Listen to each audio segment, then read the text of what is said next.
Very good morning. तो आज से हम स्टार्ट करने जा रहे हैं सस्पेंशन सिस्टम। सस्पेंशन शब्द का अर्थ है सस्पेंड करना। सस्पेंड करना मतलब अलग करना। तो जब ऑटोमोबाइल सड़क पे चलता है तो सड़क की कंडीशन बहुत अलग अलग होती है, डिफरेंट कंडीशंस। गड्ढा युक्त सड़कें, उबार वाली, कहीं आधे रोड में मलबा आया हुआ है, आधे में से गाड़ी निकालनी है तो वहाँ की कंडीशन अलग है, गड्ढा युक्त सड़कें। उसके अलावा स्पीड ब्रेकर्स और टर्न, मोड़। तो इन सब में वाहन के ऊपर जो भी इरेगुलरिटीज हैं सड़क के ऊपर, चाहे गड्ढा है, चाहे वो उभार है, चाहे वो टर्न है, वहां पर वाहन पर बहुत सारे बल पड़ते हैं। जब टायर गड्ढे में जाता है तो वहां पर व्हीकल का वेट एकदम वर्टिकली नीचे की तरफ आ रहा है और उसका रिबाउंड एक्शन वापस पड़ता है। तो जो ऑटोमोबाइल का चैसी है वह एक्सल्स के ऊपर माउंटेड होता है, डायरेक्टली माउंटेड नहीं होता बल्कि उसके साथ बहुत सारे स्प्रिंग्स लगाए जाते हैं। मैंने यहां पर लिखा था automobile chassis is mounted on the axles not directly but some form of springs. वो लीफ स्प्रिंग्स भी हो सकती हैं। जो बड़े ट्रक्स हैं, बसेज हैं और एसयूवीज हैं, उनमें लीफ स्प्रिंग्स यूज की जाती हैं क्योंकि लीफ स्प्रिंग्स के साथ बहुत ज़्यादा और फायदे मिल जाते हैं। जो साइड थ्रस्ट को वो एब्जॉर्ब कर सकते हैं, वो ड्राइविंग टॉर्क को एब्जॉर्ब कर सकते हैं, वो टॉर्क रिएक्शन को एब्जॉर्ब कर सकते हैं। इसके अलावा कई जो स्मॉल कारें हैं, पैसेंजर कारें हैं, वहाँ पे शॉक एब्जॉर्बर्स यानी dampers and coil springs, torsion bars, stabiliser bars आदि प्रयोग किए जाते हैं। यानी सस्पेंशन सिस्टम का जो मुख्य उद्देश्य है वो रोड शॉक्स को वाहन के चैसी, वाहन की बॉडी और उसमें बैठे हुए यात्रियों तक पहुंचने से रोकना, सस्पेंड करना। जो road shocks due to irregularities of road surface वाहन के चैसी पे पड़ रहे हैं, बॉडी पर पड़ रहे हैं और उसमें बैठे यात्री या सामान के ऊपर पड़ रहे हैं। यदि सस्पेंशन सिस्टम नहीं होगा और जो लोड कैरियर्स हैं, मान लिया ये कोई दवा की बोतलें लेके जा रहे हैं या सॉफ्ट ड्रिंक की बोतल्स लेके जा रहे हैं, तो रोड शॉक्स इन सबको तोड़ देंगे। या तेल के कनस्तर लेके जा रहे हैं, केमिकल्स के ड्रम्स लेके जा रहे हैं, तो ये रोड शॉक्स के जो रिबाउंड आएगा, रिबाउंड एक्शन, जो एनर्जी विस्थापित होगी सड़क से वाहन पे पड़ेगी, वो उसके चैसी पे दुष्प्रभाव डालेगी, वो उसके बॉडी पे दुष्प्रभाव डालेगी। बॉडी क्रैक होगी, चैसी क्रैक हो गए, फास्टनर्स लूज हो जाएंगे और जो भी सामान रखा है या यात्री हैं, यात्रियों के भी हड्डियों में दर्द होने लगेगा उछल उछल के। तो इन रोड शॉक्स से यात्रियों को, सामान को तथा ऑटोमोबाइल को बचाने के लिए जो सिस्टम यूज होता है उसे कहते हैं सस्पेंशन सिस्टम।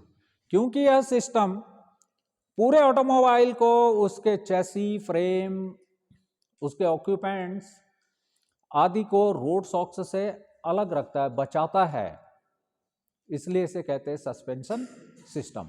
इसमें बहुत सारे पार्ट्स होते हैं। अभी इतने सारे पार्ट्स मैंने ही बोले कि सिस्टम मतलब एक ऐसी व्यवस्था जिसमें बहुत सारे पार्ट्स एक साथ मिलकर काम कर रहे हैं। वह स्प्रिंग्स से होने वाली वाइब्रेशंस को कम करने के लिए शॉक एब्जॉर्बर या डैम्पर यूज किए जाते हैं। स्वे को कम करने के लिए टॉर्जन बार्स, रोल के लिए स्टेबलाइजर बार्स आदि बहुत सारे पार्ट्सों का प्रयोग किया जाता है।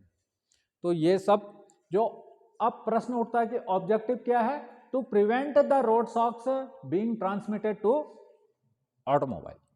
रोड शॉक्स ऑटोमोबाइल तक पहुंचे ही ना, क्योंकि वो रोड शॉक्स कैसे हो सकते हैं, पिच हो सकती है। पिच माने किसी गड्ढे में वाहन का टायर जा सकता है। रोल, किसी उभार पर वाहन का टायर चल रहा है तो इसके कारण भी यात्री पीछे को जाएगा। टायर गड्ढे में जाएगा तो भी यात्री आगे की तरफ को जाएगा। क्यों जाता है? ड्यू टू इनर्शिया, वो लोड शिफ्ट हो रहा है। बॉडी आपकी वाहन के साथ ही चल रही है, वाहन की जो रफ्तार है वही रफ्तार आपके शरीर की भी है उसके साथ बैठी हुई। जब सडन ब्रेकिंग हो रही है तो पहियों को घूमने से रोका जा रहा है, पर आपकी बॉडी अभी भी चलायमान रहती है। तो इस वजह से आपके साथ साथ अन्य जो सामान रखा है वह भी चलेगा आगे की तरफ। तो लोड शिफ्ट जो हो रहा है उसको भी सस्पेंड करना है। समझ में आ रही बात? और जो रीबाउंड एक्शन यहां से मिल रहा है इसको भी सस्पेंड करना है। इसके अलावा जो टर्निंग में ये सेंट्रीफ्यूगल फोर्स इसे बाहर की तरफ को निकाल रहा है वाहन की बॉडी को, पर जो टायर हैं टायर लेटरल फोर्स से जनरेट कर रहे हैं वो एक सेंट्रीपिटल फोर्स से जनरेट कर रहे हैं। क्या कर रहे हैं? अभिकेंद्रीय बल जो वाहन को अंदर की तरफ को रख रहा है, परंतु उसकी बॉडी बाहर की तरफ को स्वे हो रही है। तो ऐसे टाइम पर ज्यादा बॉडी झूले ना और अस्थिर ना हो जाए वाहन चलते समय। स्थिरता जरूरी है, stability during while in motion. जब वाहन चल रहा है, चलते हुए इस गड्ढे में पड़ा तब भी, किसी उभार पे चढ़ा तब भी, या कॉर्नरिंग के टाइम पर जब टर्न ले रहा है तब भी, जो रिबाउंड एक्शन है उससे किसी भी तरह की दुर्घटना ना हो। जो राइड है, ride should be comfortable. Automobile पढ़ाते समय क्या बोला था मैंने? सेफ्टी, कंफर्ट एंड इकोनॉमी, कि जो भी पार्ट्स हैं वो वाहन को भी सेफ रखें। वाहन सबसे पहले, वाहन की सुरक्षा, ड्राइवर की सुरक्षा, वाहन के ऑटोमोटिव पार्ट्स जो लगे हुए हैं वो भी सुरक्षित रहें। जो पेडेस्ट्रियन हैं, जो पैदल यात्री चल रहे हैं वह भी, अदर रोड यूजर्स, इन सब की सुरक्षा। तो इसके ऑब्जेक्टिव हैं कि रोड शॉक्स को वाहन में ट्रांसमिट होने से रोकना, जो भी ऑक्यूपेंट हैं या सामान है उसके अंदर उसको सुरक्षित रखना, सुरक्षित आवागमन, और वाहन की स्टेबिलिटी को, स्थिरता को बनाए रखना जब वाहन चल रहा हो। यानी टर्न कर रहा है तो वो पलटे ना। समझ में आ रही बात? और उसकी डायरेक्शनल स्टेबिलिटी प्रभावित ना हो। डायरेक्शनल स्टेबिलिटी का मतलब होता है जब वाहन सीधा चल रहा हो तो उसे सीधा ही चलना चाहिए। यह नहीं कि उसके स्टीयरिंग को हम जोर से लगा रहे हैं और जरा सा स्टीयरिंग हल्के से कर रहे हैं तो वाहन लेफ्ट को जा रहा है या राइट को जा रहा है। स्टीयरिंग को हमें खाली इस तरह से पकड़ना है, ज्यादा जोर नहीं लगाना है, और वाहन सीधी सड़क पे चलना चाहिए। सड़क पे थोड़ा कैम्बर होता है, इस वजह से थोड़ा सा वाहन लेफ्ट राइट जा सकता है। उसको डायरेक्शनल स्टेबिलिटी के लिए स्टीयरिंग सिस्टम होता है जो वाहन को एक सीधे रख सकता है, परंतु उसकी गति में स्टेबिलिटी होनी चाहिए। जब वाहन चल रहा है उस समय वो स्टेबल होना चाहिए, यानी कि वो लेफ्ट जा रहा है, राइट जा रहा है, उसकी बॉडी ऐसे ऐसे हिल रही है, या फिर जो रोड शॉक्स हैं वो सीधे सीधे पैसेंजर को ट्रांसमिट हो रहे हैं और पैसेंजर या सामान उसमें रखा रखा उछल रहा है। ऐसा नहीं होना चाहिए। इन सबको रोकने का के लिए जो सिस्टम प्रयोग किया जा रहा है वह है सस्पेंशन सिस्टम। तो आज हम इसी पर बात करने वाले हैं।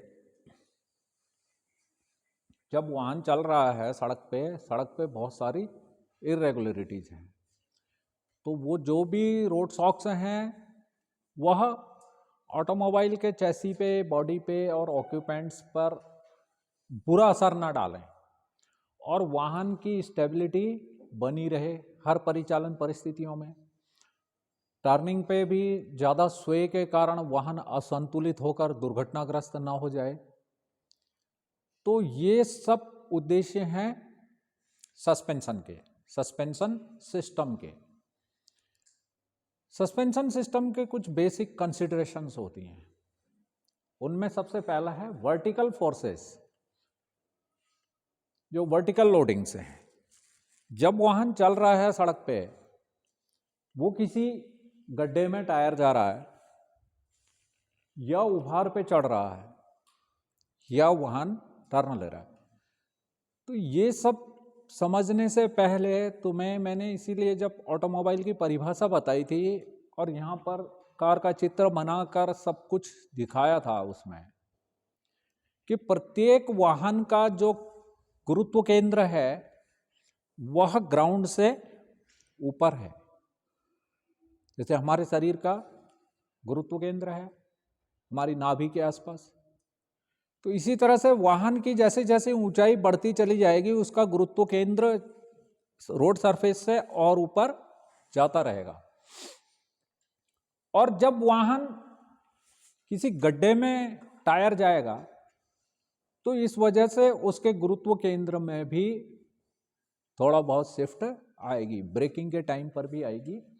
और जब ये चढ़ेगा किसी उभार पे चढ़ेगा तब भी आएगी, जब वो गड्ढे में गिरेगा तब भी आएगी। गड्ढे में गिरेगा मतलब टायर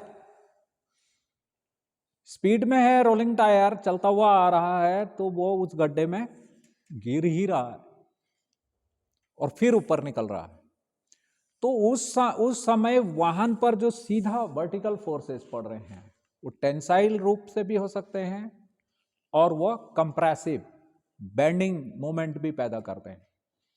तो इनको एब्जॉर्ब करने के लिए, ताकि वो रोड शॉक्स जो एनर्जी रिबाउंड की है वो वापस चैसी को बेंड ना कर दे, कोई बेंडिंग मोमेंट डाल रही है वो, क्योंकि वर्टिकल लोडिंग है तो वो बेंडिंग मोमेंट डालेगी, पैदा करेगी, जिसके कारण चैसी बेंड हो सकता है, आपका बम्पर जमीन में टिक सकता है, लग सकता है और यात्री भी आगे की तरफ गिर सकते हैं।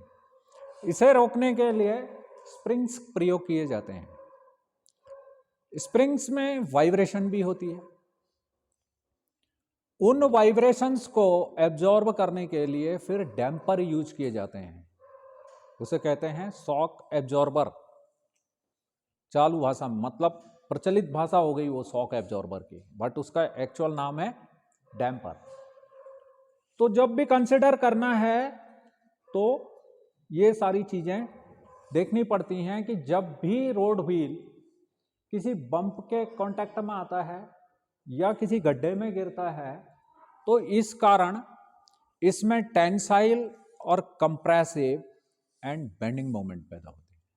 ये टेंसाइल फोर्सेस और कंप्रेसिव फोर्सेस,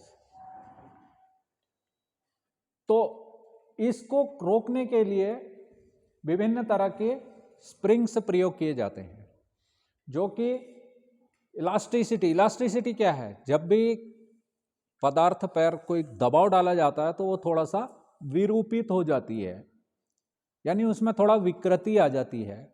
पर जैसे ही उसके ऊपर से फोर्स हटता है, बल हटता है, तो वो वापस अपनी स्थिति में आ जाती है। यह है इलास्टिसिटी। तो जो भी स्प्रिंग यूज किए जा रहे हैं वो क्या है, इलास्टिक हैं। वो इलास्टिक हैं, वो उस एनर्जी को एब्जॉर्ब कर ले रहे हैं, पर इसके कारण वाइब्रेशन पैदा हो रही हैं। तो हमेशा सस्पेंशन सिस्टम समझने से पहले इन वाइब्रेशंस को किस तरह से डैम्प किया जाए उसके लिए शॉक एब्जॉर्बर लगाए जाते हैं। परंतु जो वाइब्रेशंस की फ्रीक्वेंसी है वह फ्रंट में कम होना चाहिए, क्योंकि जब भी वाहन किसी, मान लिया उसका टायर ये गड्ढे में पड़ा और पूरी ही सड़क गड्ढा युक्त है, अगला टायर इसमें पड़ गया तो पिछला टायर थोड़ी देर के बाद इसमें पड़ेगा। अगला पड़ा है तो पिछला भी तो उसका अनुसरण करेगा, पिछला टायर भी करेगा। तो आगे वाली ही वाइब्रेशन अभी एब्जॉर्ब नहीं हो पाई और पीछे वाला भी उसमें पड़ गया। तो इस तरह से डिजाइन करना पड़ता है सस्पेंशन सिस्टम को कि वो जो वाइब्रेशंस हैं वो कम से कम हो, उन्हें मिनिमाइज किए जाए और पीछे वाली भी कम की जाए।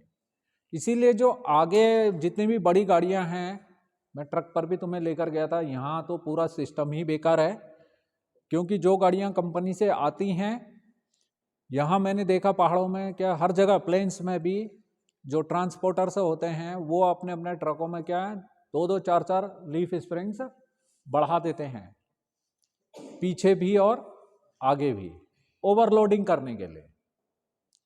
वो ओवरलोडिंग करने के लिए पूरे वाहन की स्टेबिलिटी के साथ खिलवाड़ करते हैं। समझ में आ रही बात? ऐसा नहीं होना चाहिए।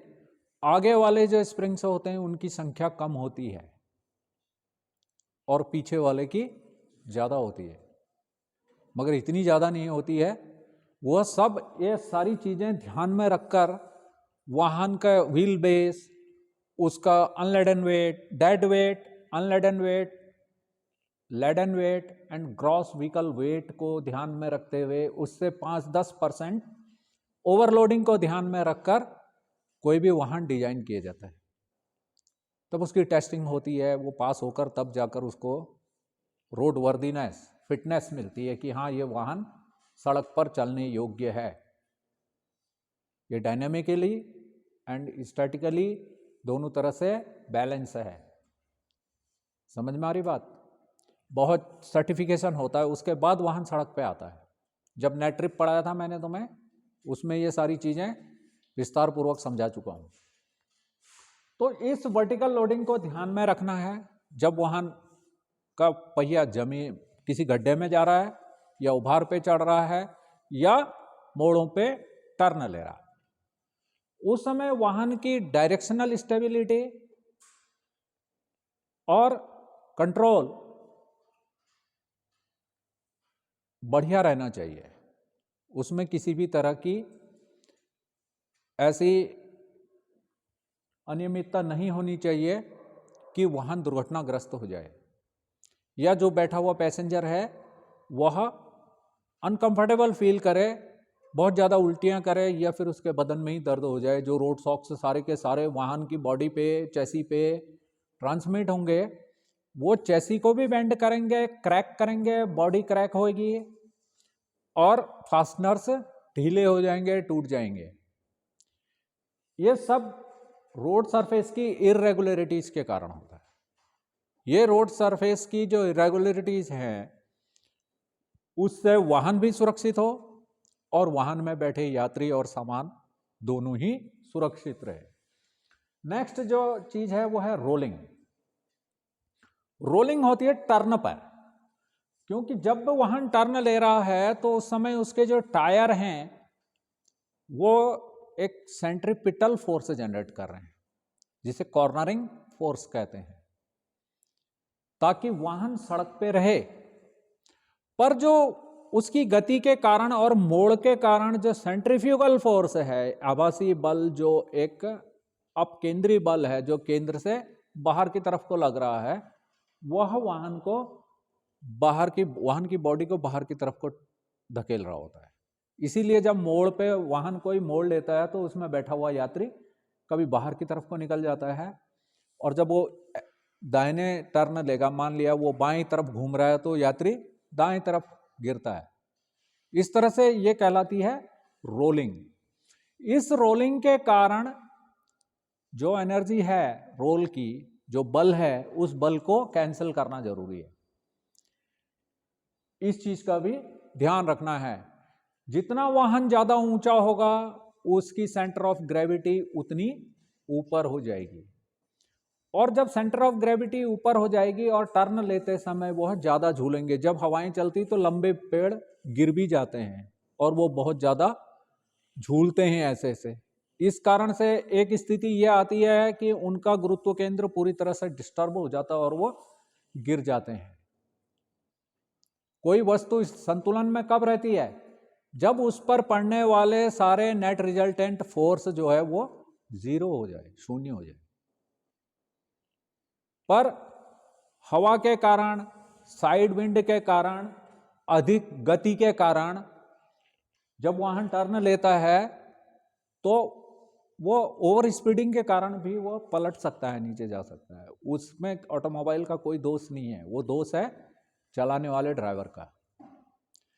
आम कंडीशन में ऐसा ना हो, एक निश्चित स्पीड तक ऐसा ना हो, इसको ध्यान में रखकर फिर सस्पेंशन सिस्टम डिजाइन किया जाता है।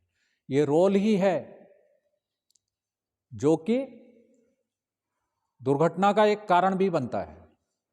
पर जब वाहन बना हुआ है तो उसका उसी हिसाब से उसकी व्हील बेस के अनुसार ही उसकी ऊंचाई निर्धारित की जाती है। पर होता क्या है, खासकर ज़्यादातर ट्रक्स एंड बसेज में बसों को स्लीपर कोच बनाने के लिए उसकी ऊंचाई बढ़ा दी जाती है, या ट्रक को और ज़्यादा माल ले जाने के लिए उसकी ऊंचाई बढ़ा दी जाती है।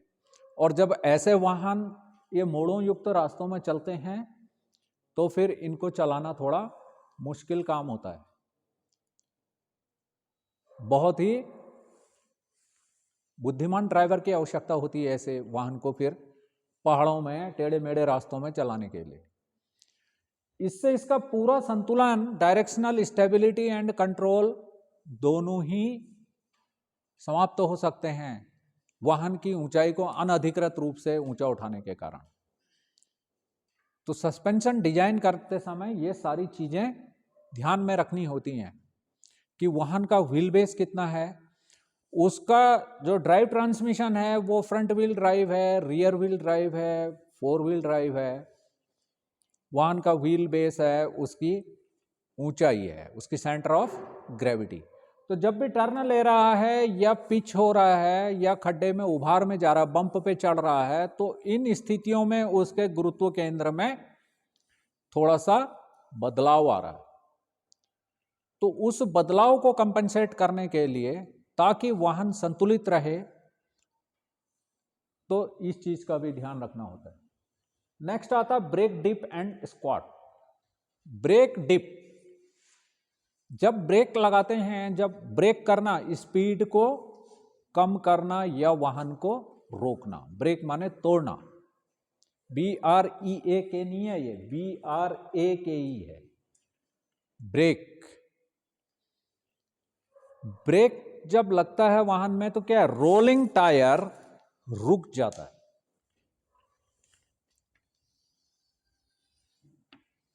ये टायर सड़क की सरफेस पे चल रहा था, तो इसमें दो तरह की गति है। एक गति है इसमें रोटेशनल मूवमेंट है और दूसरी ट्रांजिशनल मूवमेंट है। ये घूम भी रहा है और चल भी रहा है, और यदि इसे रोक दिया जाता है, पहिया रुक गया, पर उसमें जो बैठे हुए यात्री हैं और वाहन का जो लोड है वह, उसका मैंने बोला ना, पार्ट्सों का जो वेट है वो क्या है, डेड वेट है। उसमें यात्री भी बैठे हुए हैं, बॉडी का भी वेट है, चैसी का भी वेट है, सारा ग्रॉस व्हीकल वेट है। तो सारा का सारा इन मोशन है because of tyre in motion. Tyre जब चल रहा है तभी वाहन भी चल रहा है आगे को। टायर को रोक दिया, बाह्य बल लगा के टायर को तो रोक दिया, पर जो बॉडी है वो अभी भी मोशन में है, उसको थोड़ा सा टाइम लगेगा। तो इस वजह से जो वाहन आगे की तरफ को झुक जाता है, डिप करता है, यूं करता है। बाइक को चलाओगे, ब्रेक लगाओ दोनों ही, तो वाहन आगे की तरफ को डिप, वो है डिप। वहां पर लोड शिफ्ट हो रहा है। तो सस्पेंशन पार्ट्स को उस शिफ्टिंग को एब्जॉर्ब कर लेना चाहिए। सस्पेंशन इस तरह का बनाया जाता है कि कहीं ऐसा ना हो कि उसमें एकदम से ब्रेकिंग की जाए और लीफ स्प्रिंग ही टूट जाए। लीफ स्प्रिंग टूट जाती हैं, ऐसा खासकर जाड़ों में होता है। जाड़ों में सुबह सुबह मान लिया कि वाहन में लोड है, लोड कैरियर्स के साथ ऐसा होता है, ऐसी दुर्घटनाएं होती हैं। इसलिए सडन ब्रेकिंग नहीं की जाती एकदम से। ब्रेकिंग करने से पहले बहुत कुछ देखना होता है, तब उसमें, क्योंकि ब्रेकिंग के टाइम पर लोड शिफ्ट होता है। लोड शिफ्ट होने के कारण बहुत ज़्यादा दुष्प्रभाव आ सकते हैं चैसी पे। इसीलिए जब अचानक से गड्ढे में टायर जाता है और एकदम से ब्रेकिंग होती है तो उस कारों का बम्पर सड़क पे भी लग जाता है ड्यू टू डिप। स्क्वाट एक होता है, स्क्वाट जब वाहन खड़ा है तो इनर्शिया फोर्स क्या कह रहे हैं, इस वाहन को, इस टायर को चलने से रोक रहे हैं। इनर्शिया क्या है कि कोई भी वस्तु अपनी स्थिति परिवर्तन का विरोध करती है। ये टायर चलने को तैयार नहीं है, परंतु हमने एक्सेलरेटर दिया, वाहन को एक्सेलरेट किया गियर डालने के बाद, हम उसे चलाने की कोशिश कर रहे हैं, पर टायर घूमने को राजी नहीं है। इनर्शिया फोर्सेस इसे रोकना चाह रही हैं। सीमांत घर्षण जब इस पर मिलेगा, जब बहुत ज्यादा आपने बल लगाया, तो उस समय ये वाहन आगे की तरफ से उठने की कोशिश करता है। बाइकर्स इसे आसानी से महसूस कर सकते हैं। खड़ी बाइक में एकदम से जब आप एक्सेलरेट करते हैं तो लगता है अगला हिस्सा जमीन से ऊपर को उठ गया। ये कारों में भी होती है प्रवृत्ति, ट्रकों में भी होती है, बसों में भी होती है, और यह प्रवृत्ति कहलाती है स्क्वाट। इस टाइम पर भी लोड शिफ्ट होता है, तो इस लोड को भी शिफ्ट करने के लिए सस्पेंशन पार्ट्स इस तरह से लगाए जाते हैं ताकि वो इस हर तरह के शॉक्स को, रूट शॉक्स को एब्जॉर्ब कर सके। आता है side thrust. Side thrust due to centrifugal force,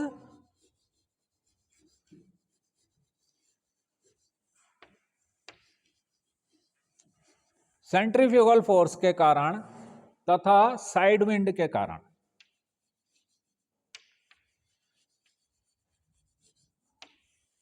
जो रोल होता है वो इसी कारण से होता है।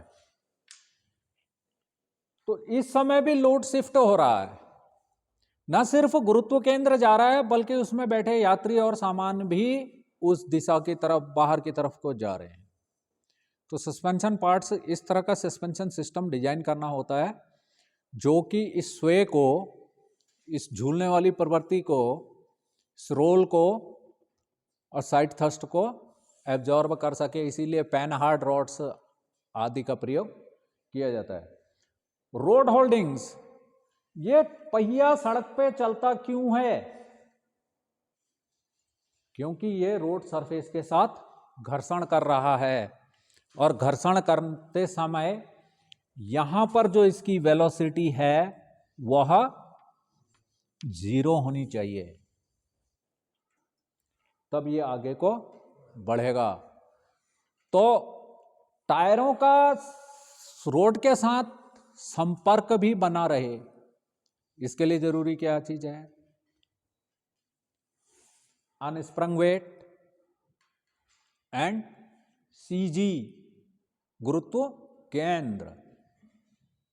और फिर इसमें आगे से मिस्केलेनियस जब आएगा उसमें बताऊंगा मैं तुम्हें कि एक सॉफ्ट सस्पेंशन होता है और एक हार्ड सस्पेंशन होता है। मगर ऑटोमोबाइल में स्टेबिलिटी प्राप्त करने के लिए, रोड होल्डिंग्स, राइड कंफर्ट, इसके लिए जरूरी है कि जो एडहेशन है, adhesion between the road surface and tyre, जो कांटेक्ट है वह होल्डिंग्स, रोड होल्डिंग्स कहलाती है कि पहिया किस तरह से सड़क पे है।